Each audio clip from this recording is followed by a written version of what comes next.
దేవుని యొక్క వాక్యాన్ని చదువుకుందాం. పరిశుద్ధ గ్రంథము నుండి అపోస్తులైన పౌలు ఫిలిప్పీలకు రాసిన పత్రిక 4వ అధ్యాయము 15వ వచనము నుండి 19వ వచనం వరకు చదువుకుందాం. ఫిలిప్పీయులారా, సువార్తను నేను బోధించ ఆరంభించి మాసిదోనియాలో నుండి వచ్చినప్పుడు ఇచ్చు విషయములోను పుచ్చుకొను విషయములోను మీరు తప్ప మరి ఏ సంఘము వారును నాతో పాలివారు కాలేదని మీకే తెలియను. ఏలయనగా దెస్సలోనికలో కూడా మీరు మాటి మాటికి నా అవసరము తీర్చుటకు సహాయము చేసితిరి. నేను ఈవిని అపేక్షించి ఇలాగు చెప్పుటలేదు గాని మీ లెక్కకు విస్తార ఫలము రావాలెనని అపేక్షించి చెప్పుచున్నాను. నాకు సమస్తమును సమృద్ధిగా కలిగి ఉన్నది. మీరు పంపిన వస్తువులు ఎపఫ్రోదితు వలన పుచ్చుకుని ఏమీయూ తక్కువ లేకయున్నాను. అవి మనోహరమైన సువాసనయు దేవునికి ప్రీతికరమును ఇష్టమైన యాగమునై ఉన్నవి కాగా, దేవుడు తన ఐశ్వర్యము చొప్పున క్రీస్తు యేసునందు మహిమలో మీ ప్రతి అవసరమును తీర్చును. దయతోందరూ తలవంచండి, ప్రార్థించుకుందాం. ప్రేమ నమ్మకము కలిగినటువంటి మా ప్రియ పరలోకపు తండ్రి, మీ పరిశుద్ధమైన పవిత్రమైన నామాన్ని బట్టి మీకు వందనాలు స్తోత్రాలు సమర్పించుకొనుచున్నాం. ఈ నూతన సంవత్సరములో మొట్టమొదటి నెలలో చిట్ట పునరుద్ధాన దినమున మేమందరము మీ పాద సన్నిధిలోనికి చేరి మీ నామాన్ని ఘనపరచటానికి మా ఎడల మీరు చూపినటువంటి కృపను బట్టి సన్నుతిస్తూ ఉన్నాం. ప్రభువా, ఈ దినాన్ని మీరు తోడుకుని వచ్చిన ప్రతి బిడ్డను బట్టి మీకు కృతజ్ఞతాస్తుతులు చెల్లిస్తూ ఉన్నాం. ఇంతవరకు జరిగిన ఆరాధన క్రమమంతటిలో కూడా మీరుండి మీ నామానికి మహిమ తెచ్చుకున్న రీతిని బట్టి మిమ్మల్ని సన్నుతిస్తూ ఉన్నాం. ఈ సమయంలో నీ దీనదాసునైనటువంటి నేను మీ వాక్యాన్ని చేతపుచ్చుకుని దానిని ప్రకటించాలని యోచిస్తూ ఉండగా మీ యొక్క సహాయమును మాకు అనుగ్రహింపజేసి మేలైనటువంటి విషయాలను మాకు బయలుపరిచి మీ వాక్యం ద్వారా మేము పొందుకోదగిన ప్రతి ఆశీర్వాదాన్ని మీరు మాకిచ్చి మమ్మలను బలపరచమని వేడుకుంటున్నాం. వినుచున్న ప్రతి వారికిని వినే చెవులను, గ్రహించే హృదయాన్ని, లోబడే జీవితాన్ని ప్రసాదింపజేసి మీ వాక్యపు వెలుగులో మేము జీవించగలిగేటువంటి కృపను మాకిచ్చి మమ్ములను నడిపించమని ఈ ప్రార్థన మా ప్రభువారైనటువంటి యేసుక్రీస్తు వారి ఉన్నతమైన శ్రేష్టమైన నామమున అడిగి స్తుతించి బ్రతిమలాడి వేడుకొనుచున్నాము మా పరమ తండ్రి, ఆమేన్. ఈ రోజున మనము చదువుకున్నటువంటి లేఖన భాగములో నుండి మనము ధ్యానించుకునేటువంటి అంశం ఏంటనగా ద బెనిఫిట్స్ ఆఫ్ గివింగ్, ఇవ్వడం వలన కలిగే ప్రయోజనాల గురించి ఈ దినాన్ని మీతో దేవుని యొక్క వాక్యాన్ని పంచుకోవాలని నేను ఆశపడతా ఉన్నాను. ఇవ్వటం వలన కలిగేటువంటి ప్రయోజనాలు 4 విషయాలను ఈ ఉదయకాలపు వేళలో మీ ఎదుట నేను ఉంచాలని ఆశపడతా ఉన్నాను.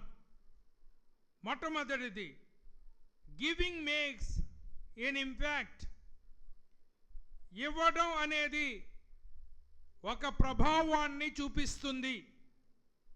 ఇవ్వటం అనేది ఒక ప్రభావాన్ని చూపిస్తుంది అనే విషయాన్ని మొదటిగా మనం ఆలోచన చేయబోతున్నాం.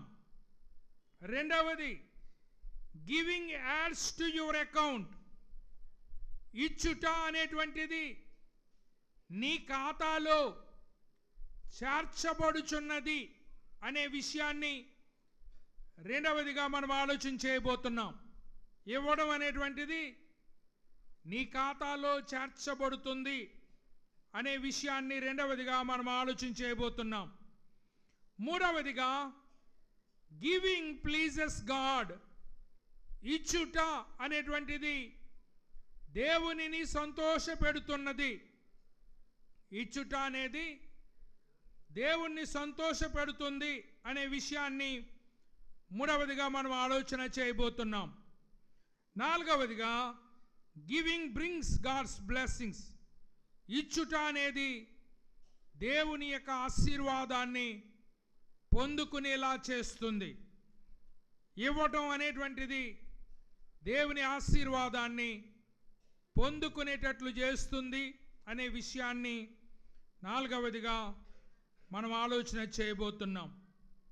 ఈ వారంలో మనము ప్రథమ ఫలాల పండగ సువార్త దండయాత్ర కార్యక్రమాన్ని మనము జరిగించుకోబోతున్నాము గనుక మిమ్మల్ని అందరినీ ఆధ్యాత్మికముగా ఆ పని కొరకు సిద్ధపరచాలి అనేటువంటిది నా యొక్క అపేక్ష ఉన్నది అనే విషయాన్ని మీరందరూ కూడా గమనించాలని మనవి చేస్తూ ఉన్నాను. అపోస్తలుడైనటువంటి పౌలు గారు, ఆయన ఒకప్పుడు యూదా మతం యొక్క ఉద్ధరణ కొరకు ప్రయాసపడినటువంటి వ్యక్తి. ఆ యూదా మతాన్ని ప్రబలపరిచినటువంటి వ్యక్తి. యూదా మతములో నిష్ట కలిగినటువంటి వ్యక్తి. ఆ యొక్క మతానికి ఏ విధమైన ఆటంకం వచ్చినా సరే దాన్ని ఎదుర్కొని వాళ్ళను హింసించినటువంటి మనిషి. పౌలు గారే చెప్తున్నారు తన సాక్ష్యములో, నేను హింసకుడను, దోషకుడను, అబద్ధికుడను, హానికరుడను నేను ఒకప్పుడు అని ఆయన సాక్ష్యం చెప్తూ ఉన్నాడు. ఒకప్పుడు తన మతం కోసం క్రైస్తవులను హింసించాడు, క్రైస్తవులను బాధించాడు, క్రైస్తవులను చంపించాడు. అది ఈ యొక్క పౌలు గారి యొక్క తత్వం. కానీ ఒక రోజున దమాస్కోలో ఉన్నటువంటి క్రైస్తవులను హింసించాలని, చంపాలని అతను ప్రయాణమై వెళుతూ ఉండగా దేవుడు బలమైనటువంటి వెలుగుతో అతనిని తాకినప్పుడు అతని నేల మీద పడిపోయాడు. ప్రభు అన్నాడు, సౌలా సౌలా, నువ్వేళ నన్ను హింసించుచున్నావు? నీవెవడో ప్రభువా, నేను నిన్ను ఎలా హింసిస్తున్నాను అని అడుగుతున్నాడు. నా ప్రజలను హింసిస్తే నన్ను హింసించినట్టే అని ప్రభువు చెప్పాడు. 3 రోజులు ఉపవాసం ఉన్నాడు, గురుటివాడిగా ఉన్నాడు. అటువంటి పరిస్థితిలో దేవుడు తన సేవకుని పంపించి అతనితో మాట్లాడించి అతనికి కళ్ళకున్నటువంటి గర్వము అనేటువంటి పొరలను ఊడిపోయేలాగా చేసి దేవుడు తన బిడ్డగా మార్చుకుని, రాజుల ఎదుట నీవు నా గురించి సాక్ష్యం చెప్పాలి, అన్యుల ఎదుట నీవు నా కొరకు సాక్ష్యం చెప్పాలి, నేను అన్యులకు అపోస్తలుగా నేను వాడుకోబోతున్నాను అని ప్రభువు చెప్పారు. పౌలు గారు దేవుని సేవలోనికి వచ్చేటప్పటికి ఆయన ఆస్తి 40 కోట్లు. 40 కోట్లు అంటే ఈ రోజులు అప్పటి నుంచి ఇప్పుడు దాకా లెక్కేసుకున్నట్లయితే 4 లక్షల కోట్ల ఆస్తి, ఇంచుమించు 4 లక్షల కోట్లు ఆస్తి కలిగినటువంటి వాడు. ప్రభువు నమ్మిన తర్వాత, ప్రభు పిలిచిన తర్వాత ఆస్తిని విడిచిపెట్టి కొన్ని వస్త్రాలు తీసుకుని, కొన్ని తాళపత్రాలు తీసుకుని, మరి కళాలు తీసుకుని, ఓ బ్యాగ్ మరి ఒక సంచి తన భుజాన్న వేసుకుని ప్రభు సేవ నిమిత్తమై వెళ్ళిపోయాడు. వెళ్ళిపోయిన తర్వాత ఎక్కడ అవకాశం దొరికితే అక్కడ ప్రభు కోసం చెప్పాడు. అనేక మంది మారటానికి కారకుడయ్యాడు. అనేక సంఘాలను ఆయన స్థాపించాడు. ప్రియులారా, కొరింథీలో ఉన్న సంఘాలని స్థాపించాడు, గలతీలో ఉన్నటువంటి సంఘాలను స్థాపించాడు, దెస్సలోనికాలో ఉన్న సంఘాలను స్థాపించాడు, ఇంకా అనేక చోట్ల సంఘాలను స్థాపించాడు. అయితే ప్రియులారా, సంఘాన్ని స్థాపించినప్పుడు మొట్టమొదటి 5 సంవత్సరాలు సంఘములో నుండి ఏ విధమైన ఇన్కమ్ రాదు, ఏ విధమైనటువంటి ఆదాయము కూడా రాదు. అటువంటి పరిస్థితిలో ఆయన చేతి వృత్తి అయినటువంటి డేరాలు కుట్టడం అనేటువంటి వృత్తి ద్వారా తన్ను తాను పోషించుకుంటూ అనేకమైన సంఘాలను ఆయన కట్టడం అనేటువంటిది జరిగింది. అటువంటి పరిస్థితిలో మరి సువార్త ప్రకటనలో భాగంగా అతను రోమ చెరసాలలో వేయబడ్డాడు, జైల్లో వేయబడ్డాడు. జైల్లో వేయబడిన తర్వాత మరి జైల్లో వాళ్ళు చెప్పిన పని చేయాలి తప్ప మన పని చేసుకోవటానికి కుదరదు. అటువంటి పరిస్థితిలో అతని యొక్క అవసరాలు తీర్చబడలేనటువంటి పరిస్థితిలో ఉన్నాడు. తీర్చబడలేనటువంటి పరిస్థితిలో మరి ఈ యొక్క ఫిలిప్పులో ఉన్నటువంటి సంఘం మరి యొక్క పౌలు గారికి ఆయనకు అవసరమైనటువంటి వస్తువులను, బహుమానాన్ని అక్కడికి పంపించటం అనేటువంటిది జరిగింది. ఎపఫ్రోదితు అనేటువంటి ఒక దేవుని బిడ్డ ద్వారా ఈ వస్తువులు, బహుమానము పౌలు గారికి ఫిలిప్పీ సంఘము నుండి పంపించబడ్డాయి. ప్రియులారా, చాలా సంఘాలు స్థాపించాడు. అందులో ఇచ్చేటువంటి గుణమున్నటువంటి సంఘము కేవలము ఫిలిప్పీ సంఘము మాత్రమే. చాలా సంఘాలు ఉన్నాయి. గలతీలో చాలా సంఘాలు ఉన్నాయి, కొరింథీలో సంఘాలు ఉన్నాయి, దెస్సలోనికాలో సంఘాలు ఉన్నాయి. మరి అనేక చోట్ల సంఘాలు ఉన్నప్పటికీ దేవునికి, దేవుని సేవకుడికి ఇవ్వగలిగేటువంటి సంఘం కేవలము ఫిలిప్పీ సంఘము మాత్రమే. అందుచేత మిగిలిన ఏ సంఘాలకు ఇవ్వలేనటువంటి వాగ్దానము ఫిలిప్పీ సంఘానికి ఇవ్వబడింది. ఏంటి ఆ వాగ్దానం అనంటే, మీరు నా అవసరములో నాకు సహాయము చేశారు, నా అవసరములో మీరిచ్చారు, కాబట్టి దేవుడు తన మహదైశ్వర్యము చెప్పున క్రీస్తు యేసునందు మీ మహిమలో మీ ప్రతి అవసరమును దేవుని స్తోత్రం చెల్లిద్దాం. నా అవసరం మీరు తీర్చారు, దేవుడు మీ ప్రతి అవసరతను తీరుస్తాడు అనేటువంటి గొప్ప వాగ్దానం ఫిలిప్పీ సంఘానికి తప్ప ఇంక ఏ సంఘానికి కూడా ఇవ్వలేదు అనే విషయాన్ని మీరు జ్ఞాపకం ఉంచుకోండి. ఇవ్వటములోను పుచ్చుకోవటంలోనూ ఫిలిప్పీ సంఘానికి మించినటువంటి సంఘం వేరొకటి పౌలు గారు స్థాపించిన సంఘాలలో కనబడటం లేదు అనే విషయాన్ని మీరందరూ కూడా జ్ఞాపకము ఉంచుకోవాలి. ఎందుకనంటే మొక్కగా ఉన్నప్పుడు నీళ్ళే పోస్తాము, ఆ మొక్క కాయలు కాయదు. కానీ ఏ మొక్కకైతే నీళ్లు పోసామో అది పెరిగి పెద్దదైన తరువాత అది తిరిగి మరలా మనకు చెప్పండి కాయలు ఇవ్వాలి, ఇస్తుంది కాదు ఇవ్వాలి.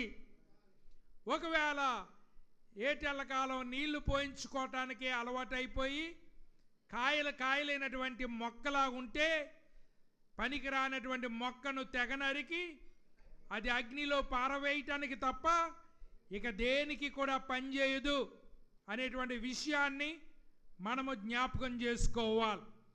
నీవు క్రైస్తవునిగా దేవుని నమ్మిన కొత్తలో వాక్యాన్ని తీసుకోవాలి, నువ్వు బలపరచబడాలి. నువ్వు ఎదిగిన తరువాత నీవేం చేయాలి?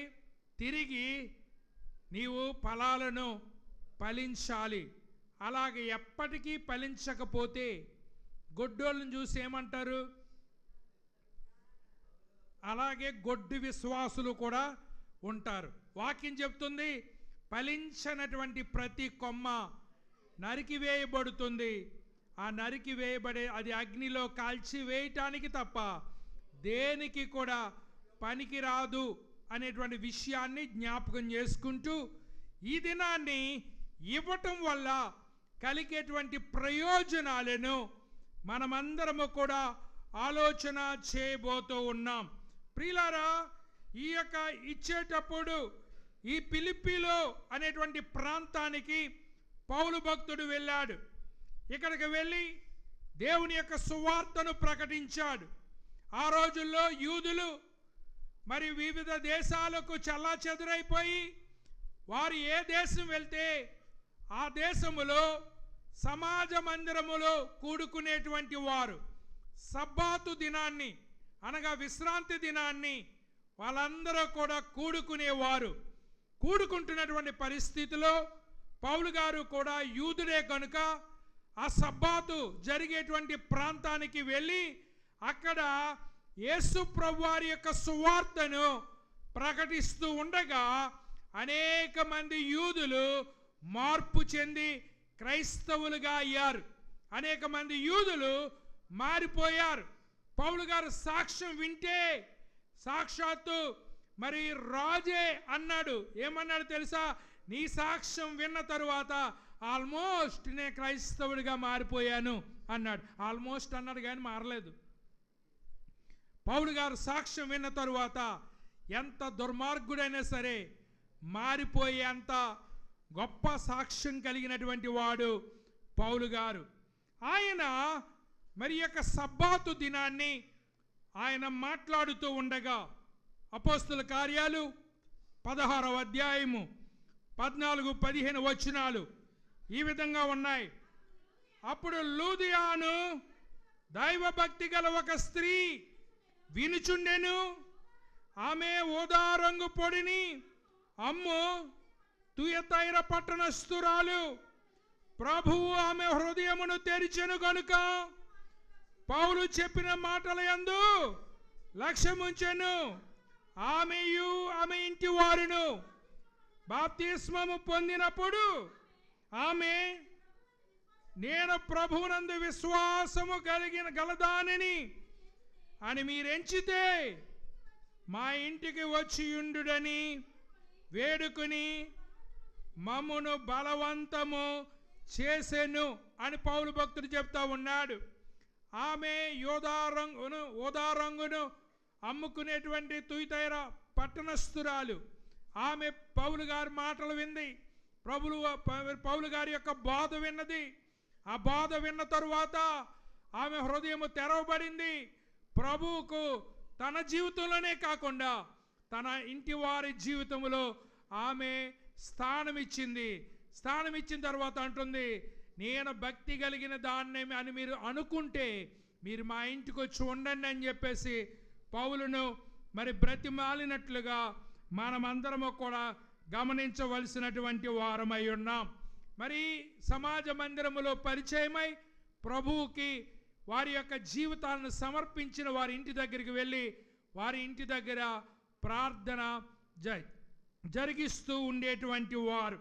అటువంటి పరిస్థితుల్లో సంఘాలు మరి ఇంటి దగ్గర ప్రారంభించబడ్డాయి. అవి విస్తరించబడ్డాయి. అవి సంఘాలుగా నిర్మించబడ్డాయి అనేటువంటి విషయాన్ని నేను మీకు జ్ఞాపకం చేస్తూ ఉన్నాను.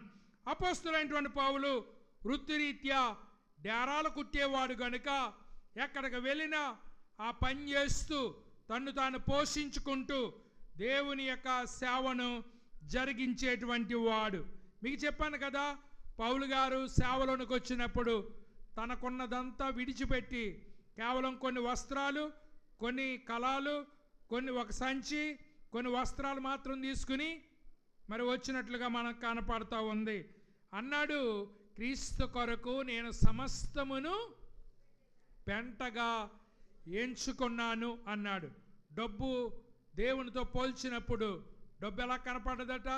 పెంటగా కనపడ్డదట.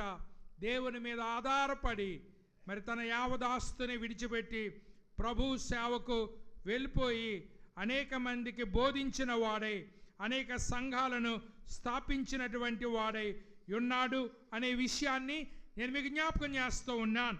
అపోస్తలుడైన పౌలు గారు మరి ఈ యొక్క ఫిలిప్పీ సంఘం ఇచ్చినటువంటి ఈ యొక్క బహుమానముతో, కానుకలతో, విరాళతో వివిధ ప్రాంతాల్లో సువార్త చేశారు.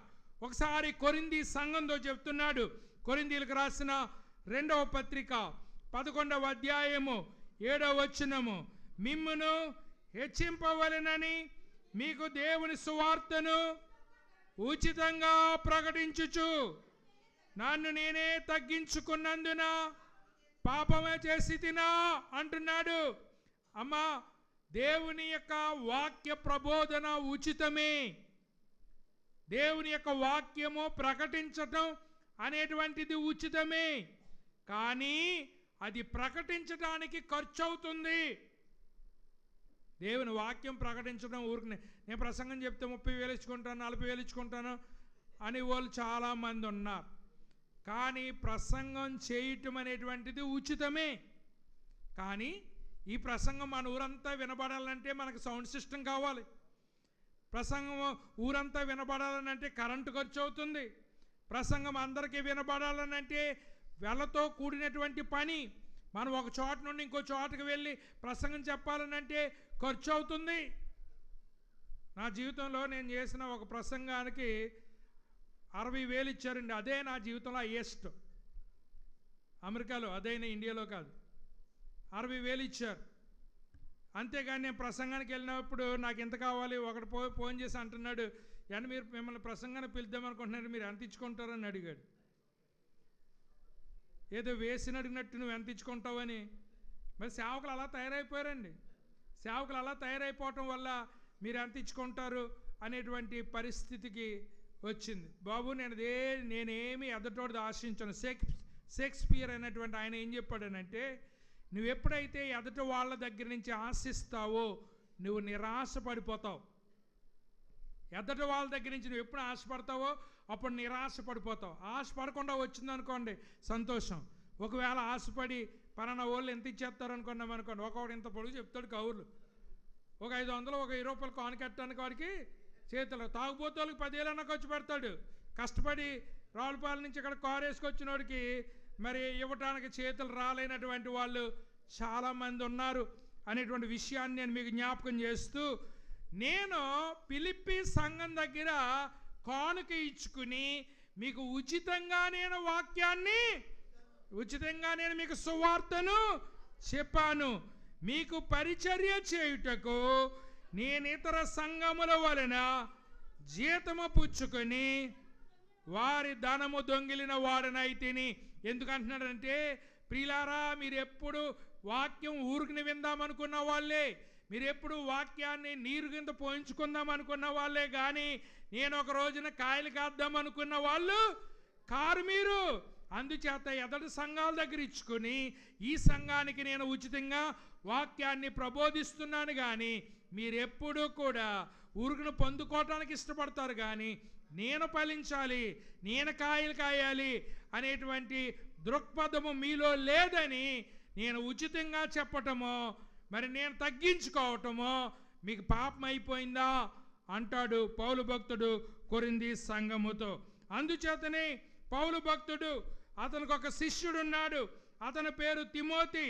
అతనితో కలిసి మరి అనేక ప్రాంతాలలో దేవుని యొక్క సువార్తను ప్రబోధించినట్లుగా మనం చూస్తూ ఉన్నాము. ఎప్పుడైతే సేవకుడు డబ్బు వైపుకు చూస్తాడో, దేవుడు డబ్బు వైపు చూసే వారికి డబ్బు ఇస్తాడేమో, కానీ అతని ద్వారా దేవుడు దగ్గరికి తీసుకెళ్లేటువంటి ఆత్మలను మాత్రమో ఇవ్వడు. అందుచేతనే మనం అందరము కూడా ఏం చేయాలనంటే, ఏటెల్లకాలం నీళ్లు పోయించుకునే వాళ్ళ కాకుండా, మనం 20 సంవత్సరాల కిందట చాలామంది సేవకులకి మనము సహాయం చేసాం. ఇప్పుడుకొచ్చి కూడా మళ్ళా మనం ఏమిస్తామని చూస్తారు తప్ప, అయ్యో ఈ సంఘం ద్వారా మేము బలపడ్డాం, ఈ సంఘం ద్వారా మేము మా సంఘాన్ని కట్టుకున్నాం అంచేత మనం తిరిగి కాయలిద్దామని ఏ సేవకుడు అనుకోవటం లేదు. అందుచేతనే ఎక్కడుండే వాళ్ళు అక్కడే ఉంటూ ఉన్నారు. అంచేత మనం ఎప్పుడు నీళ్లు పోయించుకునే వాళ్ళకే కాదు, నీళ్ళు ఇచ్చేలాగా. కొబ్బరి చెట్టు ఉందా, నీళ్లు పోసేవాళ్ళం. మా చిన్నప్పుడు మా బాడవా దగ్గర కొబ్బరి చెట్లు పాతే రోజు మా సాయంత్రం బళ్ళోకి వెళ్ళి వచ్చిన తర్వాత చిన్న బకెట్ పట్టుకెళ్ళి రోజు నీళ్ళు వేసేవాళ్ళం. నీళ్ళు వేసేస్తే ఇప్పుడు పెద్ద చెట్లు అయిపోయినాయి. ఇప్పుడు మేము నీళ్ళు వేయట్లేదు, అదే మాకు నీళ్ళు ఇస్తుంది. దేవుని స్తోత్రం చెల్లిద్దాం. ఎందుకనంటే ఒకప్పుడు నీళ్లు పోసాం, అది ఇప్పుడు నీళ్లు ఇచ్చేటువంటి స్థాయికి ఎదగవలసినటువంటి పరిస్థితి ఉంది అనేటువంటి విషయాన్ని మీరు గమనించండి. నేను ఇన్ని సంఘాలు కట్టాను కానీ ఫిలిప్పీన్స్ లాంటి సంఘం నేను ఎక్కడ చూడలేదు. ఇచ్చుటలోను పుచ్చుకున్నటలోను మీకు మించిన వాళ్ళు ఎవరో కూడా చెప్పలే లేరు అని చెప్తా ఉంది. అంచేత ఇచ్చుట వల్ల కలిగే ప్రయోజనాలు ఏంటో మనం ఒకదాని తర్వాత ఒకటి మనకున్నటువంటి సమయాన్ని బట్టి మనం ఆలోచన చేద్దాం. ఇచ్చుట ప్రభావము చూపుతుంది. ఇచ్చుట ప్రభావము చూపుతుంది. పైన సీలింగ్ ఉంది, దీనికి ఎంతమంది ఇచ్చారో మీకు తెలుసు. ఇచ్చుట ప్రభావము చూపిస్తుంది. ఏం చూపిస్తుందండి? నేను కూడా అందులో భాగాన్ని పంచుకున్నాను, దీంట్లో నాది కూడా రూపాయి ఉంది అని మీరు చూస్తున్నప్పుడల్లా సంతోషిస్తున్నారా లేదా? ఇచ్చిన ప్రతి ఒక్కరూ సంతోషిస్తారు. నువ్వు ఇవ్వకపోయినా అది ఇచ్చిన వాని యొక్క ప్రభావమును చూపిస్తూ ఉంది. పౌలు భక్తుడు అంటున్నాడు, నేను పరిచర్య చేస్తూ ఉన్నప్పుడు, నేను సేవలో ఉన్నప్పుడు నా అవసరాన్ని మీరు గుర్తించి నా అవసరాన్ని తీర్చడానికి దెస్సలోనికాలో 3 వారాలు ఉన్నారండి పౌలు గారు. అక్కడ ఇంకా సంఘం స్థాపించబడలేదు, ఇంకా సంఘ స్థాపనలోనే ఉంది. 3 వారాల్లో కనీసం 2 సార్లు కానుక పంపించారు ఫిలిప్పీ సంఘం వాళ్ళు. ఎందుకనంటే అక్కడ ఇంకా సంఘము స్థాపించబడలేదు. ఆ సంఘం మీద పౌలు గారికి ఏ విధమైనటువంటి ఆదాయము లేదు అని ఫిలిప్పీ సంఘం వాళ్ళు ఏం చేశారటండి, పౌలు గారి యొక్క పరిచర్యకు ఆయన అవసరానికి వాళ్ళు ఏం చేశారటండి, అక్కడ వాళ్ళు కానుక పంపించినట్లుగా వాక్యము మనకు తెలియజేస్తూ ఉంది. ఎవర్ గివింగ్, ఇచ్చుట అనేటువంటిది ఏం చేస్తుందనంటే ఒక ప్రభావాన్ని చూపిస్తూ ఉంది. ఈ దెస్సలోనికాలోను, బెరియాలోను, ఏథెన్సులోను, కొరింథీలోను, మరి ఇంచుమించు ఈ పట్టణాలన్నిటిలో సంవత్సరమున్నర ఉన్నారు పౌలు గారు. ఈ సంవత్సరంన్నరలో ఆయనకు అనేకమైన అవసరాలు వచ్చినాయి. ఎందుకనంటే ప్రతి ఉద్యోగానికి ఒక గ్యారంటీ ఉంది, కానీ దేవుడు సేవ చేసేవాడికి మాత్రం గ్యారంటీ ఇన్కమ్ అనేటువంటిది లేదు. నీకు ఇష్టమైతే 100 వేస్తావు, లేకపోతే 10 రూపాయలు పట్టుకొస్తావు. మొన్న ఒకరు 100 రూపాయలు వేస్తారండి మన చర్చిలో. 100 రూపాయలు వేసినందుకు నేను వాళ్ళని అభినందిస్తున్నాను, కానీ ఆ 100 రూపాయల నిండా ఏముందో సందాలు ఎక్కెట్టి అమ్మాయిని అడగండి. ఏముందో తెలుసా? అది అగరొత్తితో అంటిచ్చేస్తుంది అన్నమాట. కన్నాలు కన్నాలు కన్నాలు కన్నాలు కన్నాలు కన్నాలు. కొంచెం సిరిగిపోతేనే ఎవడు తీసుకోడా? మరి ఏ ఆడవాళ్ళు వేస్తారు, ఏ మగవాళ్ళు వేస్తారు? దేవుడికి నువ్వు ఇలా కన్నాలు ఎట్టేసింది నీకు చల్లదని, ఏ కొట్టు దగ్గర తీసుకోరని ఏం చేశారు తెలుసా? పట్టుకొచ్చి సందాపేటలో వేశారు. నేను ప్రార్థన చేశాను, ప్రభువా నువ్వు అన్నావు ఏమన్నా తెలుసా? మనిషి ఏ పంట విత్తుతాడో ఆ పంటనే కోస్తాడు అన్నావు. కన్నాలు పెట్టింది విత్తాడు నాయన, కన్నాలు పెట్టిదే ఈ ప్రభువా. ఎందుచేతనంటే దేవుడు ఏమన్నాడు? మనుషులు ఇతరులు నీకు ఏం చేయాలని కోరుకుంటున్నారో అది నీవు ఇతరులకు చేయమని చెప్పాడు. అంటే కన్నాలు పెట్టేసింది నువ్వైతే ఇచ్చుకుంటావా? నువ్వు పొద్దు నుంచి సాయంత్రం దాకా కూలికి వెళ్ళి కన్నాలు పెట్టేసింది 100 రూపాయలకి అయితే ఇస్తే నువ్వు తీసుకుంటావా? తీసుకో కదా. కానీ దేవుడి సన్నిధిలోకి వచ్చి ఆ కన్నాలు పెట్టేసింది వేసేస్తే ఏం చేయాలి? నేను ఆలోచించాను కొన్ని రోజులు, ఏం చేస్తే బాగుంటుంది కన్నాలు పెట్టేసింది దాన్ని. నేను అనుకున్నాను, ఇక్కడ మన వాళ్ళు డబ్బా మీద అంటించేవారు, సిరిగిపోయింది వేసింది 20 రూపాయలకైతే ఓ ముక్క వేస్తారు ఎవరని, ఆ ముక్క ఇంకా పైన ఉంది. కొంతమంది సిరిగిపోయి వేస్తారు అక్కడ అని నేను అనుకున్నాను, పట్టుకొచ్చి ఇక్కడ అంటిందాము, ఇలాంటివి ఎప్పుడు వేయకండి అని చెప్పేసి అనుకున్నాను. కానీ ఒక దేవుడు ఒక ఐడియా ఇచ్చాడు, ఏంటి తెలుసా, కట్టలో పెట్టి దోసే వెళ్ళిపోద్దని. కట్టలో పెట్టి దోసేయమని అంటే మేము ఒకరికి బాకి ఆ కట్ట మధ్యలో పెట్టేసి ఇచ్చేసానండి. దేవుడు దయ వల్ల ఆ కన్నాలదే ఆయన దగ్గర ఉండదు, ఆయన కట్టలో తోసేస్తాడు ఇంకొకరితోని. కాకపోతే నువ్వు దేవునికి ఏది ఇచ్చావు అనేటువంటిది దేవుడు చూస్తూ ఉన్నాడు. Your giving will have an impact. ఇచ్చినది అనేటువంటిది ఉన్న చూశారు, అది ఒక ప్రభావాన్ని చూపిస్తూ ఉంది. మరి 2 సంవత్సరాల కిందట మరి మన మణిపూర్ అనేటువంటి ప్రాంతానికి వెళ్ళాం. అక్కడికి వెళ్ళటానికి పోలీసు వాళ్ళ దగ్గర బోల్డ్ పర్మిషన్ తీసుకుని వెళ్ళాం. అక్కడ మరి దేవుని బిడ్డలు ఎంతో బాధపడుతూ ఉన్నారు. మరి మీరు ఇచ్చారు, మేము తీసుకెళ్ళాం. మరి తీసుకెళ్ళిన దాంతో మరి అనేకమైనటువంటి బియ్యం బస్తాలు, పప్పు బస్తాలు అవన్నీ కొని ఆశ్రమంలో ఉన్న వారికి సహాయం చేశాం. వాళ్ళు ఏమన్నారు తెలుసా, ఎక్కడో ఆంధ్రప్రదేశ్, ఎక్కడో మణిపూరు తోటి సహోదరులు బాధపడుతున్నారని మీరు మమ్ములను గూర్చి ఆలోచన చేసి ఇంత దూరం వచ్చి మీరు మాకు సహాయం అందించినందుకు మీకు మేము కృతజ్ఞతలు తెలియజేస్తున్నామని చెప్పారు.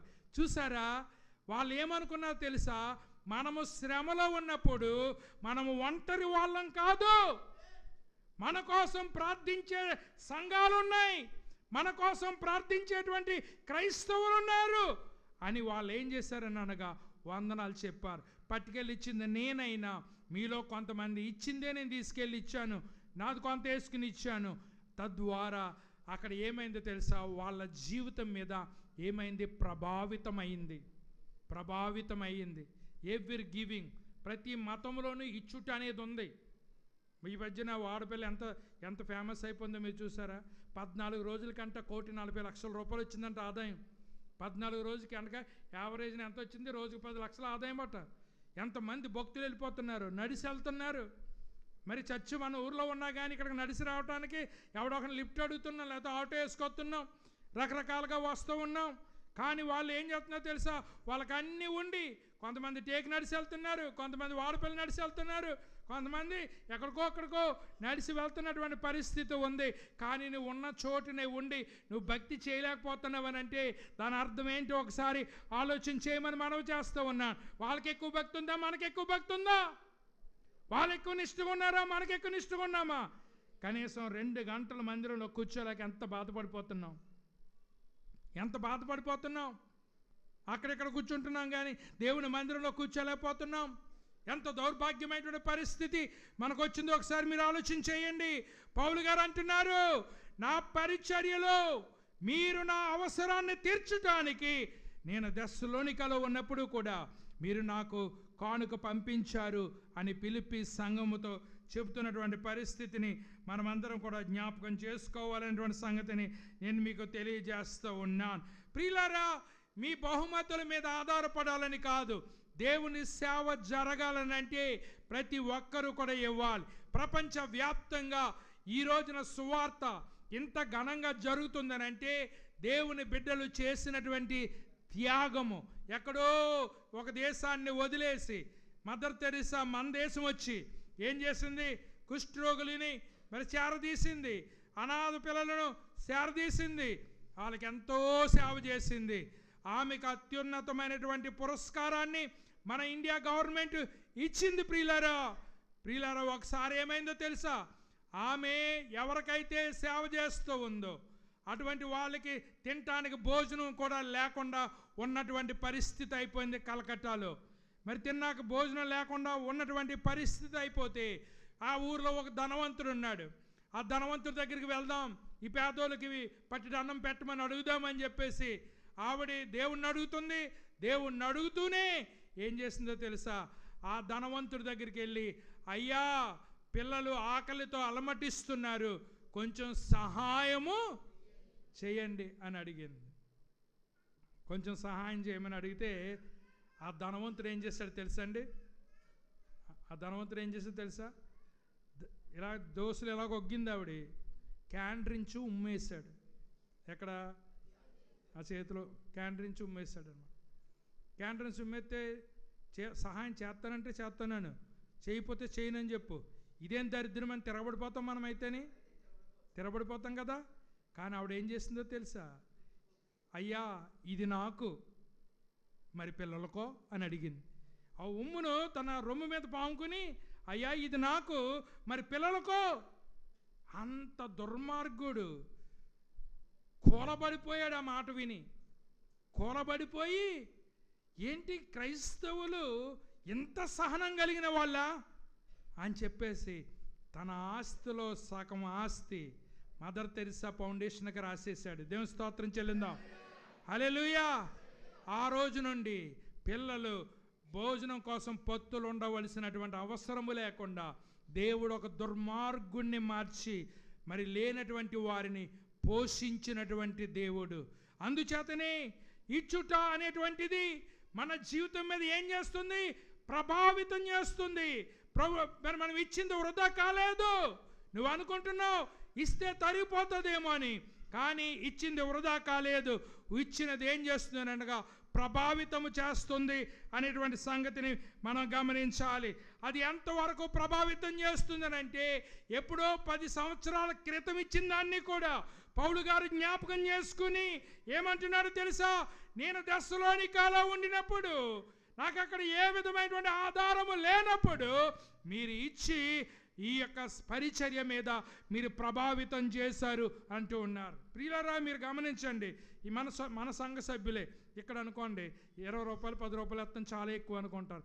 మీరే హైదరాబాద్ కల్వరి టెంపుల్లోకి వెళ్ళారు అనుకోండి, 10-20 వేయరు. మీరు అక్కడ వేయరు. వాళ్ళందరినీ చూసిన తర్వాత మీకు ఇమోషన్ వచ్చేస్తుంది. ఏం చెప్తారో తెలుసా? 100, 200, 500 కాగితం తీస్తారు. ఇక్కడ మాత్రం మీరు ఏమనుకుంటున్నారో తెలుసా? వాళ్ళ పడుతుందే కష్టమా, మేము పడుతుంది కష్టం కాదా? వాళ్ళు చేస్తుందే పరిచర్య, ఇక్కడ చేస్తుంది పరిచర్య కాదా? మీరు ఆలోచన చేయమని మనవి చేస్తూ ఉన్నాను. పౌలు భక్తుడు 10 సంవత్సరాల కిందట చేసిన దాన్ని కూడా ఏం జ్ఞాపకం చేసుకుంటూ ఉన్నాడు.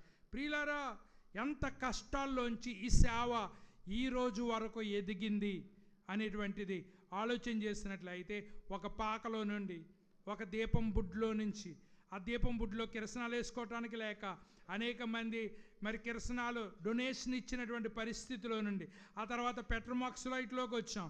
పెట్రోమాక్స్ లైట్లో కిరసనాలు ఎవరు కూటం పెట్టించుకుంటే వాళ్ళే కిరసనాలు పోసుకోవాలి. మ్యాంటిల్ మాత్రం నాగేశ్వరరావు కొట్టుకాడికి వెళ్ళి మేము కొనుక్కొచ్చేది వాళ్ళం. ఆ మ్యాంటిల్ కట్టేవాళ్ళం. ఎవడన్నా పట్టుకెళ్ళి వాడు తినంగా పట్టుకెళ్ళకపోతే మ్యాంటిల్ రాలిపోయేది. మళ్ళీ కూటం దగ్గరికి వెళ్ళిన తర్వాత మ్యాంటిల్ కట్టి దాన్ని వెలిగించి కూటాలు జరుపుకునేటువంటి వాళ్ళము. పెద్ద సౌండ్ సిస్టమ్ లేనప్పుడు చేతికి తగిలించుకునేటువంటి చిన్న మైక్రోఫోన్ పెట్టుకుని మరి కూటాలు జరిగించేటువంటి వాళ్ళము. దేవుడు అటువంటి పరిస్థితిలో నుండి ఊరంతా కరెంట్ ఆరిపోయినా దేవుడు మనకేమిచ్చాడు? జనరేటర్ ఇచ్చి వెలుగెప్పుడు కూడా వెలిగేలాగా చేశాడు. మనం ఎక్కడి నుంచి వచ్చామో మనము మర్చిపోలేదు. ప్రియులారా, మీరు గమనించండి. నేను మాస్టర్స్ చదువుతున్నప్పుడు బెంగళూరులో నెలకి 300 పంపించేవారు మా నాన్నగారు. నెలకు 300 పంపించి మరి ఆ రోజుల్లో ఫోనులు లేవు, ఆ రోజుల్లో కమ్యూనికేషన్ లేదు, కార్డు రాసేవారు అన్నమాట.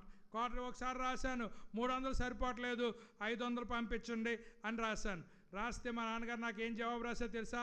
నీ పేరు 4 గుంచాలు చేను ఉంది, కావాలంటే అమ్మేసి పంపించేస్తాను అని చెప్పేసి నాకు మరి ఆ కార్డు రాస్తే, మా బైబిల్ కాలేజీలో తెలుగు వచ్చిన వాళ్ళు అందరూ చదివేశాక ఎవరిచ్చో తెలుసా?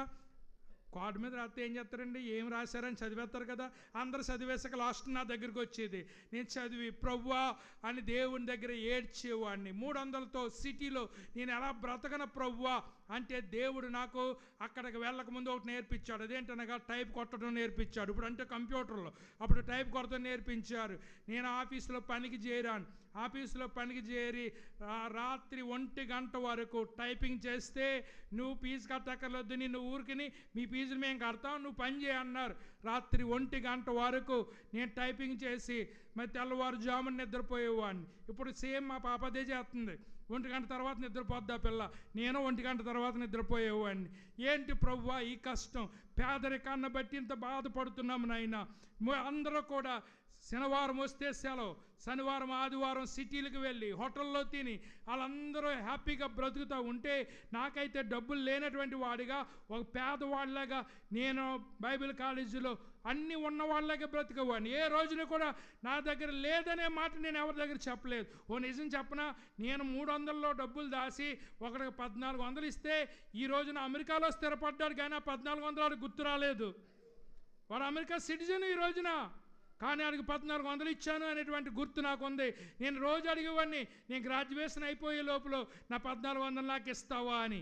కానీ ఇవ్వకుండానే వెళ్ళిపోయాడు. వాడు అమెరికాలో పెద్ద పెద్ద బంగ్లాయే కొన్నాడు, కానీ ఈరోజు వరకు వాడు గుర్తు రాలేదు. నేను అనుకున్నాను, ఒకటి ఆపదలో నా లేమిలో నుండి నేను సహాయం చేశాను అనుకున్నాను. దేవుని స్తోత్రం చెల్లిందాం. నా ఆపదలో లేమిలో సహాయం చేశాను. దేవుడు నన్ను అక్కడే కూర్చోబెట్టలేదు. దేవుడు నా యొక్క బాధ విన్నాడు. ఎందుకంటే ప్రయాణం చేసి వచ్చి రాజమండ్రి బస్ స్టాండ్లో కూర్చుంటే నాకు నీరసం వచ్చేసింది. అంత దూరం ప్రయాణం చేసిన తర్వాత రాజమండ్రి బస్సు మా కోరుమిల్లని రాసి ఉంటుంది, అక్కడికి రావాలి. అక్కడ ఎదురు చూసేవాడిని. అక్కడ ఎదురు చూస్తే ఎంతసేపటికి ఇప్పుడు వెళ్ళి అడిగితేనేమో వచ్చేస్తుంది అనేవాడు, కాసేపటికి వెళ్ళి అడిగితే వచ్చి వెళ్ళిపోయింది చూడలేదు అనేవాడు. ఇంతకే కోరుమిల్ పోర్టు దగ్గరికి వచ్చేది కాదు, అది ఎక్కడో ఆగి వెళ్ళిపోయేది. ఈ లోపల బస్సు మిస్ అయిపోయేది. అక్కడి నుంచి మాసం రావాలని అంటే నా జీవితంలో ఎన్ని పాటలు పడ్డానో. ఒక్కోసారి పట్టానికి ఉత్తరం రాసి పట్టాన్ని రమ్మనేవాడిని, వాడు వచ్చేవాడు. వాడు వస్తే కొంచెం తేలిగ్గా ఉండేది, లగేజ్ మోసేవాడు. లేకపోతే ఆ లగేజ్ మోసుకుంటూ ఇప్పుడులాగే వెరైటీ సూట్ కేసులు కాదు, దొల్లించుకునే సూట్ కేసులు కాదు, ట్రంక్ పెట్లు. ఆ ట్రంక్ పెట్టి పట్టుకుని చెయ్యి కాయ కాసేస్తే ఈరోజు వరకు కాయ అలాగా ఉంది నాకు.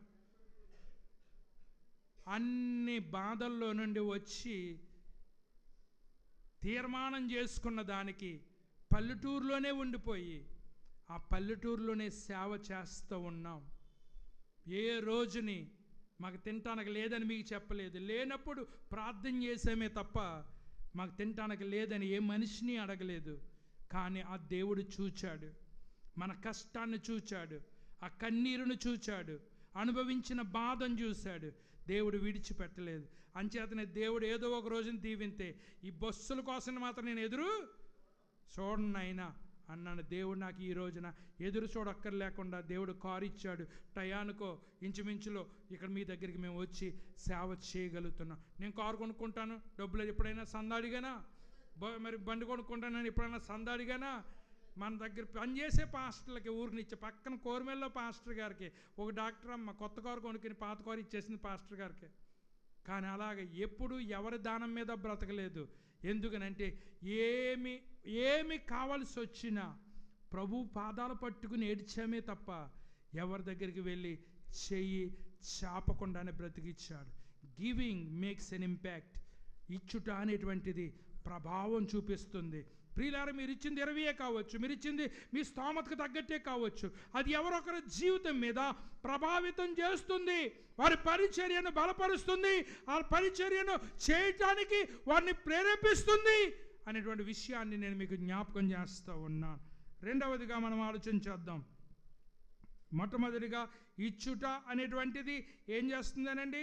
ప్రభావితము చేస్తుంది. ఒక ప్రభావితాన్ని చేస్తూ ఉంది. You can change. నువ్వు మార్చగలవు, నువ్వు ప్రభావితం తీసుకురాగలవు అనేటువంటి విషయాన్ని నేను మీకు జ్ఞాపకం చేస్తూ ఉన్నాను. రెండవది, ఇచ్చుట మీ ఖాతాకు అదనముగా చేకూర్చుతుంది. ప్రియులారా, క్రైస్తవులైన వాళ్ళందరికీ కూడా మీకు ఎన్ని అకౌంట్లు ఉన్నాయో నాకు తెలీదు. భూమి మీద ఒక అకౌంట్ ఉందా లేదా? భూమి మీద ఒక అకౌంట్ ఉందా లేదా చెప్పండి. ఎవరు మాట్లాడరేంటి? ఏ అకౌంట్ లేకపోయినా డ్వాక్రా అకౌంట్ అన్నా ఉంది కదా. అది బ్యాంకులో ఒక అకౌంట్ ఉంది మీకు. భూమి మీద ఒక అకౌంట్ ఉంది, పరలోకంలో కూడా ఒక అకౌంట్ ఉంది. ప్రియులారా, భూమి మీద అకౌంట్లోంచి మనం ఎవరికన్నా ఫోన్పే చేసేస్తే వెంటనే ఏమవుతుందంటే భూమిలో అకౌంట్ మరి భూమి మీద ఉన్నటువంటి అకౌంట్లో నుంచి ఏమైపోతుందో ఆ డబ్బు తగ్గిపోతుంది. మనం ఎక్కడ వేసుకుంటున్నాం? మనం ఎప్పుడైతే దేవుడికి ఇస్తున్నామో ఎక్కడ వేసుకుంటున్నాం? ఏ అకౌంట్లో వేసుకుంటున్నాం చెప్పండి? ఎవరు మాట్లాడతలేదు? ఏ అకౌంట్లో వేసుకుంటున్నాం? పరలోకపు అకౌంట్లో వేసుకుంటున్నాం.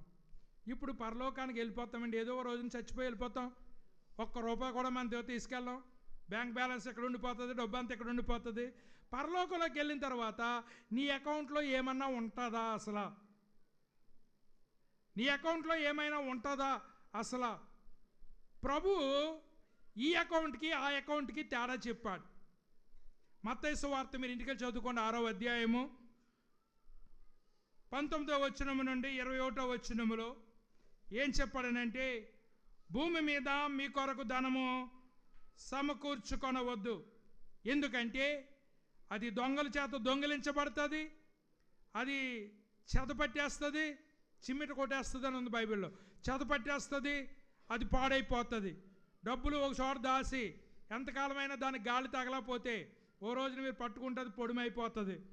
భూమి మీద మీకోసం ధనం కూర్చుకోవద్దు, కానీ పరలోకములో మీ కొరకు ధనము కూర్చుకొనండి. అది దొంగలు దొంగిలించరు, అది చిమ్మిటలు కొట్టవు, అది ఏ విధమైనటువంటి నాశనాన్ని కూడా కలిగి ఉండదు. వాక్యం తెలియజేస్తుంది, మీరు భూమి మీద ఏమి బంధిస్తారో పరలోకంలో దాన్ని బంధిస్తారు కదా. ఇక్కడ బంధించిన దాన్ని అక్కడ విప్పుతారు. మూట ఎక్కడ కడతారు? మీరు పిక్నిక్ వెళ్తున్నారు, మూట ఎక్కడ కడతారు? ఎవరు మాట్లాడరండి? మూట ఎక్కడ కడతారు, ఎక్కడ ఇప్పుతారు? పిక్నిక్ వెళ్ళిన తర్వాత ఇప్పుతారు. మధ్య మధ్యలో ఇంకా నాకులాగా ఆకలిక్కువైతే మధ్య మధ్యలో కూడా ఓపెన్ చేసి తింటూ ఉంటారు. అర్థమైందా? మూట ఎక్కడ కట్టాము? ఇంటి దగ్గర కట్టాం. చిన్నపిల్లోడికంట వాళ్ళ అమ్మ కట్టిందంట, ఏమై 5 రొట్టెలు.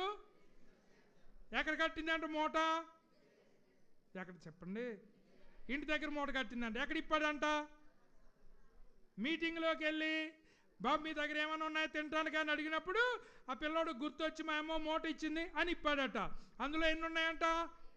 5 రొట్టెలు 2. ప్రభు దగ్గరికి వచ్చి అంటున్నాడు, అంద్రయ్య అయ్యా మేము అందరిని అడిగాం, ఎవరి దగ్గర ఎక్కడ షాపులు లేవు, ఎవరి దగ్గర తినడానికి ఏమీ లేవు, కానీ ఒక పిల్లవాడిని కనుగొన్నాం, ఒక చిన్న పిల్లవాడిని కనుగొన్నాం. అతని దగ్గర 5 చిన్న రొట్టెలు 2 చిన్న చేపలు ఉన్నాయి. ప్రభు అన్నారు, చాలు, అవి చాలు. ఏంటి ఇంత జనానికి 5 రొట్టెలు సరిపోతాయా? మీరు చపాతీలు చేస్తే ఎన్ని చపాతీలు తింటారు చెప్పండి? మన సహోదరుడు ఒక అతను చెప్పాడు, నేను ఆ ఇడ్లీలు తినేస్తానని చెప్పాడు. ఎలా బతుకుతున్నారని ఆయన అనుకున్నాను. పొట్ట ఎంత ఉంటుందండి? ఆయి తినేస్తాడట. చపాతీలు ఏమి ఇంత దొంత తినేస్తాడట. దోశలు ఎత్తే అనగా 10 మంది తినేసేది ఒక సహోదరుడే తినేస్తాడట. ఇంక చేసేదానికి చేతులు అడిపోవాలి తప్ప ఈ ఆకలి మాత్రం తీరదు. 5 రొట్టెలు, ఇన్ని వేల మందికి 5,000 మందికి 5 రొట్టెలుని 2 చిన్న చేపలు సరిపోతాయా? ప్రభు అంటున్నాడు, చాలు. అందరినీ పంక్తిలో కూర్చోబెట్టండి, లైన్గా కూర్చోబెట్టండి, వడ్డించండి. అందరికి వడ్డించేగా, అందరూ కడుపు నిండా తినేగా 12 గంపలు మిగిలినాయి. ఏంటి 5 రొట్టెలు ఇంత ఎలా మారిపోయినాయి అని ఆలోచన చేసినట్లయితే, నీ చేతిలో ఉంటే 5 రొట్టెలే, నీ చేతిలో ఉంటే 2 చేపలే, ఆ దేవుడి చేతిలోకి వెళ్తే విస్తారంగా అయిపోతాయి. దేవునికి స్తోత్రం చెప్దాం. అందుచేత మన బ్యాంకులో డబ్బులు వేసామనుకోండి, 6 నుండి 8% బ్యాంకులు, 6 నుండి 8 లక్ష రూపాయలు బ్యాంకులో అయితే 800 వస్తాయండి కొన్ని బ్యాంకుల్లో. కొన్ని బ్యాంకుల్లో 600 వస్తాయండి, కొన్ని బ్యాంకుల్లో 500. అదే సేవింగ్ బ్యాంకులో వేసామనుకోండి 2.5 అనగా 1,00,000 రూపాయలు ఉండితే ఏం చేస్తాడు? 250 రూపాయలు ఇస్తాడు. ఎక్కడ? సేవింగ్ బ్యాంకులో మనం అకౌంట్లో వేస్తే. కానీ పరలోకంలో వడ్డీ వేరు. మనము తీసుకుంటే బ్యాంక్ దగ్గర నుంచి తీసుకుంటే ఎంతో తెలుసా? 33% వేస్తున్నాడు. అడిగి అసలు గుండె చెరువు నాకు అర్థం అవట్లేదు. ₹3.30 వడ్డీ నేను కడుతున్నాను. కొన్ని కోట్లు కట్టి ఉంటాను వడ్డీలు. ₹3.30 వడ్డీ అన్నమాట. కానీ పరలోకపు బ్యాంకులో 3 వడ్డీలు ఉన్నాయండి. దేని స్తోత్రం చెల్లిందా? ఎవరైనా చెప్తారా 3 వడ్డీలు ఏంటో? ₹2 వడ్డీ, ₹5 వడ్డీ, ₹10 వడ్డీ, దిక్కుమాల వడ్డీ. డబ్బుతో బతికేద్దాం, అన్నో సరిపోతాయి అన్యాయంగా తీసుకుంటేనే. దేని స్తోత్రం చెల్లిందా? అర్థమైందా? ₹5 వడ్డీ ధర్మ వడ్డీ, ₹10 వడ్డీ ధర్మ వడ్డీ. మీరు ఇంకా ఇక్కడ ₹5 ₹10 అనుకుంటున్నారు. అక్కడ వారం వడ్డీ ఉంది రావుల పనులు. వారం వడ్డీ అనగా వారానికి ₹10 ఇవ్వాలి. ఇచ్చుకున్నవాడు ఇంకేమైనా బతుకుతాడంటారా? ఇచ్చుకున్నవాడు ఏమైనా బతుకుతాడంటారా? ఇలాంటి దుర్మార్గపు వడ్డీ తీసుకుంటే ఆడేమైనా బాగుపడతాడు అనుకుంటున్నారా? అంటే ప్రస్తుతానికి నీ డబ్బులు కనపడతాయి కానీ నీకు ఏక మొత్తంలో పోద్ది. అలా పోలేనోడు ఉంటే నన్ను అడగండి, క్రైస్తవుడికి ముందే పోద్ది. ఎందుకనంటే నీవెవరికైనా సహాయం చేసేటప్పుడు అంత దారుణంగా తీసుకోవాల్సినటువంటి పరిస్థితి లేదు. ఇక్కడ ఎన్ని రూపాయల వడ్డీ ఉందండి? రూపాయన్నర వడ్డీ, 2.5 వడ్డీ, 5 రూపాయల వడ్డీ, 10 రూపాయల వడ్డీ, వారం 10 రూపాయల వడ్డీ కూడా ఉంది మాకు. అర్థమైందండి? రోజువారీ వడ్డీ కూడా ఉంది. పొద్దున్న షాపోడు ఇంకొక డబ్బులు కట్టాలి. పొద్దున్న డబ్బులు అప్పు తెచ్చి కడతాడు, సాయంత్రం ఇవాళంతా అమ్మేసింది పట్టుకెళ్ళి మళ్ళీ ఇడికి కడతాడు. ఈ లోపల 5 రూపాయల వడ్డీ కట్టాలి దానికి. ఎంత దారుణమో చూసారా? మనం వాళ్ళు బాగుపడిపోతే మనం బాగు చేస్తామా? ఒరే నువ్వు బాగోవాలరా, నువ్వు కష్టంలో ఉన్నావని మాకులాంటి డబ్బులు ఇచ్చాడు అనుకోండి, అసలు ఉండదు. చెప్పండి, అలాగెంతో పోగొట్టుకున్నాను నేను. నువ్వు అనుకుంటా పాస్టర్ గారు 2 ఏళ్ళు లెక్క అనుకోండి, నీకు లాంటి వాళ్ళు 50 మంది పట్టుకెళ్తే ఎంత అవుద్ది? చెప్పండి, నీకు లాంటి వాళ్ళు 50 మంది పట్టుకెళ్తే ఎంత అవుద్ది? మాట్లాడరేంటి? నేను మాట్లాడుతుంది వాస్తవం. పరలోకపు వడ్డీ ఏంటో తెలుసా? 30 దంతలు, 60 దంతలు. నువ్వు ఎక్కడ దాచుకుంటున్నావు? 2.5 దగ్గర దాచేస్తున్నావు. పోనీ 2.5 దగ్గర దాచేస్తే నువ్వేమైనా పట్టుకెళ్తావా? చెప్పండి. అందుచేత మనకు 2 అకౌంట్లు ఉన్నాయి. ఒకటి ఈ భూలోకంలో అకౌంట్ ఉంది, రెండవది పరలోకంలో అకౌంట్ ఉంది. నీ పరలోకపు అకౌంట్ ఖాళీగా ఉందా? నిండా ఉందా? సగమన్నా ఉందా? ఆలోచన చేయమని మనవి చేస్తూ ఉన్నా. కొంతమందికి దేనికి వాళ్ళ లగ్జరీకి, వాళ్ళ పుట్టినరోజులకి, చచ్చిన రోజులకి దానికి ఎంతన్నా ఖర్చు పెడతారు. కానీ దేవుడికి ఇచ్చే చోట ఎక్కడ లేని పిసినారితనం. ఇంతకుముందు 10 రూపాయలకి ఇడ్లీ వచ్చింది, ఇప్పుడు వస్తుందా? రావట్లేదు కదా. ఎంత అది? 20 అంట. 20. అందులో ఇంతకుముందు చట్నీ బాగుండేది, తిని కూడా తినబోతుంది. ఇప్పుడు ఇంతే ఇస్తున్నాడు, ఆ చట్నీ కూడా బాగుంటలా. ప్రతి దానికి పెరుగుతుంది. అందుచేతనే ప్రియ దేవుని బిడ్డలారా, దేవుని యొక్క వాక్యం వినిచ్చినటువంటి వాళ్ళ, భూలోకంలో మీ కొరకు ధనాన్ని సమకూర్చుకోకండి. అవి దొంగలెత్తుకెళ్ళిపోతారు, మోసం చేసినోడు ఎత్తిపోతాడు. ఓటీపీ చెప్పమని అడుగుతాడు, ఓటీపీ చెప్పిన దాకా ఉండి నీ డబ్బంతా ఖాళీ అయిపోతుంది. అలా పోగొట్టుకోవటానికన్నా ఇష్టపడతావు, కానీ దేవుడు పనికి ఇవ్వటానికి మాత్రం నీకు చేతులు రావు. అందుచేత దేవుడు మాట్లాడుతూ ఉన్నాడు. ఏంటో తెలుసా? మీరు ఇక్కడ ఒక 20 రూపాయలు, ఒక 100 రూపాయలు వేస్తే ఇక్కడ ఖాతాలో మైనస్ అయితే అక్కడ ఖాతాలో జమ అవుతుందని గమనించండి. దేవుడు దాన్ని విస్తరింపజేస్తాడు. ఎందుకనంటే, దేవుడా నన్ను అమెరికా తీసుకెళ్ళిన అయినా ఓసారి చూద్దాము అని నువ్వు ప్రార్థన చేస్తావు. దేవుడు నేను తీసుకెళ్ళి అమెరికాలో తీసుకెళ్ళి పెట్టాడు. అక్కడికి వెళ్ళాక నీకు 1 రూపాయి కూడా కొనుక్కు తినడానికి లేదు. ఏంటి ఉపయోగం? అమెరికా వెళ్ళిన ఉపయోగం ఏమైనా ఉందా? మా ఊర్లోనే ఉంటేనే బట్టరు, అడుక్కునన్నా తిందును, పక్కింటికి వెళ్తే భోజనం అన్న పెట్టింది మా మామ అనుకుంటావు. అప్పుడు అమెరికా వెళ్ళమని ప్రార్థన చేపిస్తావు. ప్రభు పంపించాడు, 1 రూపాయి లేదు. అప్పుడు నీకు వాల్యూ ఏంటి? మనం ఇంకా చాలా సవగ్గా బ్రతుకుతున్నాం. విదేశాల్లో బ్రతకాలనంటే ఎంత ఖర్చుతో కూడినటువంటి పనో ఒకసారి మీరు ఆలోచన చేయండి. దేవుడు అంటున్నాడు, ఇక్కడ ఖాతాలో తగ్గితే అక్కడ ఖాతాలో పెరుగుతుంది. ఆ ఖాతాలో మనం ఎంత దాచుకున్నాం? నువ్వు ఎప్పుడైనా దశంభాగం ఇచ్చిన ముఖమేనా నీది? దేవుడికి ఇచ్చిన ముఖమేనా? దేంట్లో అయినా ముందుండటానికి నువ్వు ఎప్పుడైనా ప్రయత్నం చేసావా? దేవుడికి ఇచ్చుటలో అవకాశం వచ్చినప్పుడు నువ్వు దేవుడికి ఇవ్వటంలో ఎప్పుడైనా ముందున్నావా? ఆలోచన చేయమని మనం చేస్తూ ఉన్నా.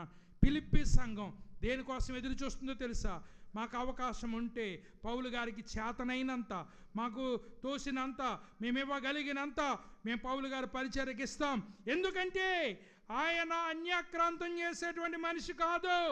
ఆయన సంఘాలను బలపరిచేవాడు, సంఘాలను నిర్మించేవాడు అని చెప్పేసి ఏం చేస్తున్నారంటే, పరలోకపు ఖాతాలో వారి యొక్క ధనాన్ని దాచుకునేటువంటి పరిస్థితి ఉంది అనేటువంటి విషయాన్ని నేను మీకు జ్ఞాపకం చేస్తూ ఉన్నాను. ఒక్కొక్కడు డబ్బులు లెక్కేసుకుంటాడు. దేవుడి దగ్గరికి వచ్చినప్పటికే లెక్క నీకు. మామూలుగా లోపల బయట అయితే నీకు లెక్క ఉండదు. అంచేత నువ్వు ఎప్పుడైతే డబ్బుల మీద లెక్కేసుకుని రోజు జాగ్రత్తగా దాచుకుంటాం, లెక్కెడతాం, మూట కడతాం, లోన్ ఎడతాం, ఇదే పని చేస్తే ఏం జరుగుతుందో వాక్యం చెప్తుంది.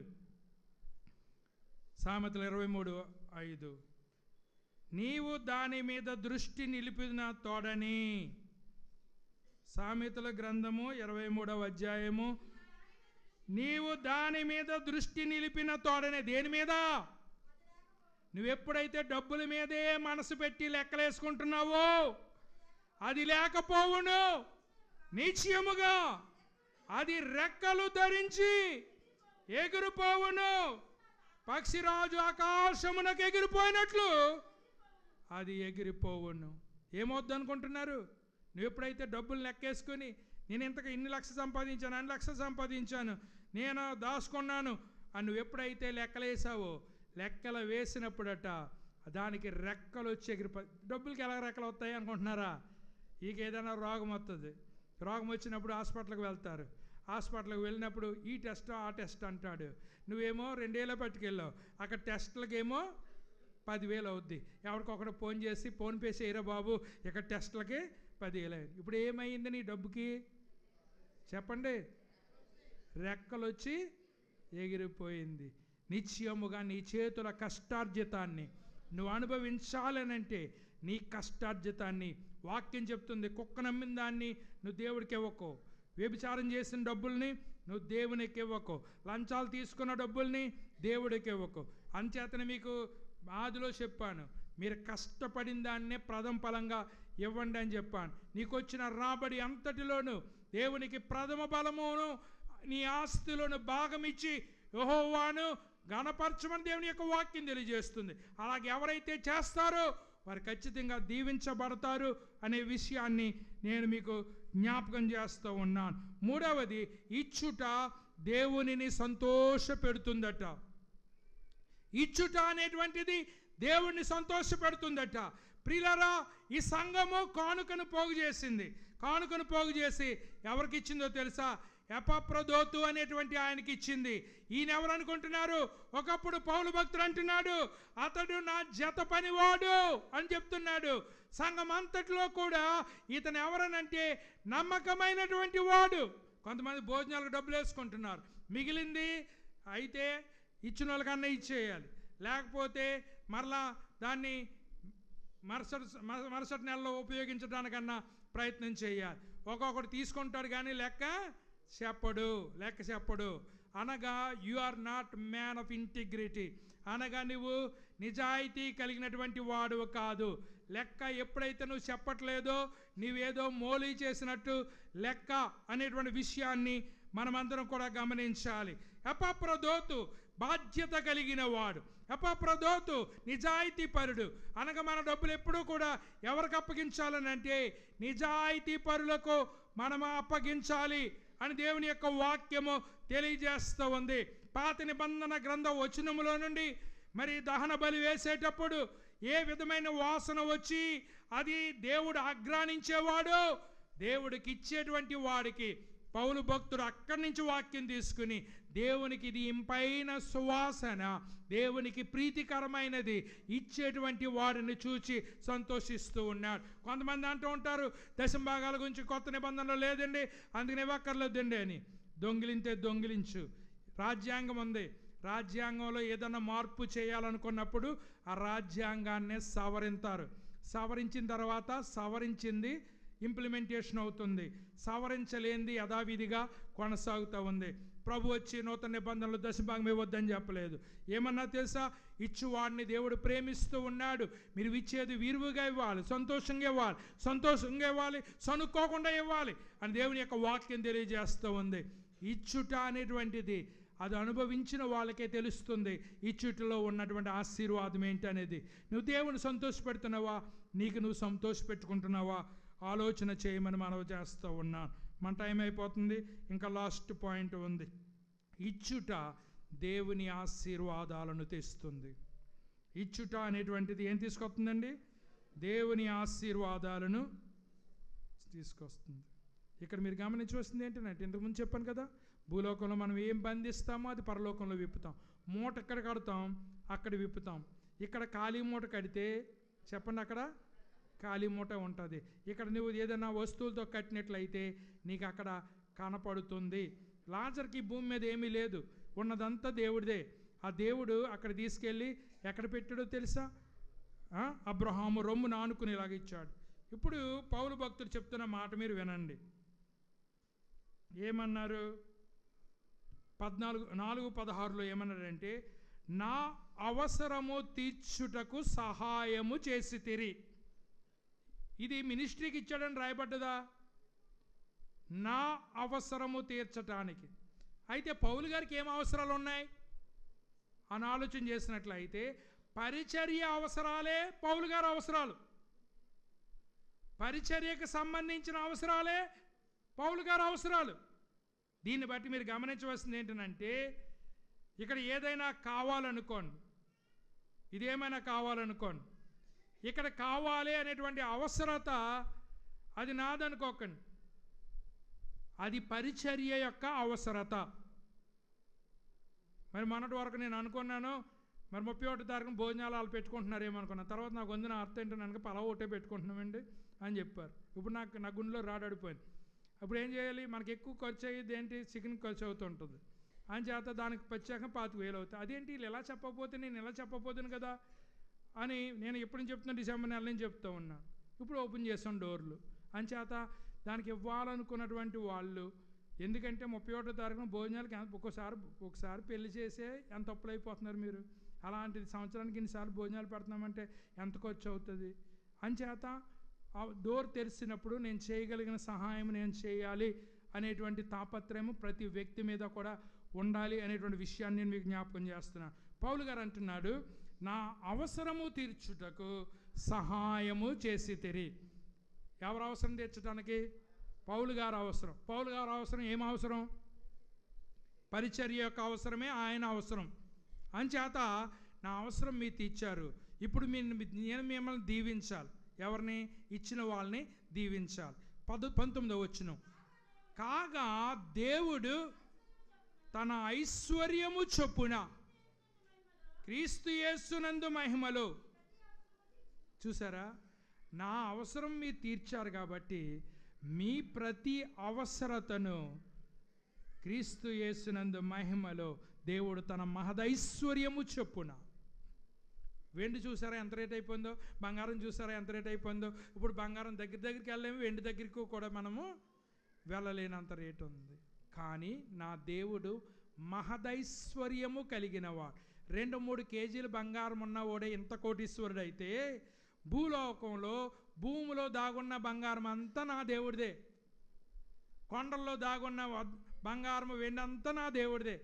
ఆకాశం నాది, భూమి నాది, వెండి నాది, బంగారము నాది, పర్వతాల మీద మేసేటువంటి 10,000 మందలు నావి అని చెప్పాడు. మన దేవుడు మహదైశ్వర్యము కలిగినవాడు. ఆయనకి 20 రూపాయలు ఇచ్చి 100 రూపాయలు ఇచ్చి దశంభాగం ఇచ్చి ఆయన మైండ్ మార్చేద్దాం అనుకోకండి. మీకు ఇలాంటి వాటికి మారిపోయేవాడు కాదు ఆయన. ఆయనకు అసలు అవసరమే లేదు. కానీ ఆయన నీకేమి ఇచ్చాడో దాంట్లో నిన్ను టెస్ట్ చేస్తున్నాడు.